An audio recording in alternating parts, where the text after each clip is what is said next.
মস্ত বড় খুশির কথা। এই খুশির কথা ইয়ান আজ ইয়ারা অনুভব করি, আর তারে ভীষণভাবে ধন্যবাদ জানাই, শুক্রিয়া জানাই। এই দায়িত্ব তারা তো তারে নই তারা কইলে কোনো দেশে আনিতে পারেন না, তার দেশত এনে বন জঙ্গলের ভিতর ঢুকাইতে পারিব না, পারত না। তারা সরকারের বড় বড় দলের কথা হয়, এই জঙ্গলের ভিতর জায়গায় মানুষ খড়ে কেন কষ্ট ভিতর ইনো যায় না হতানো, তাই কষ্ট করি আসছে নিজে রোজা রাখকে আজি অনরের লাই যে আমি ইফতারত যাইম, আমি ইফতারে যাইম ব্যাগুনে যখন রোজা রাখেন আমিও রোজা রাখি, আর আদিক কিছু না খায় অনরের লাজিয়া রোজা করলো।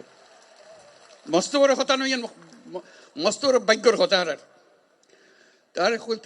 তার আর বারে বারে আর জিয়ান বুঝাইতাম চাই ওনার কষ্টগান কিয়র। এখন তো কষ্টগান হলে সামনে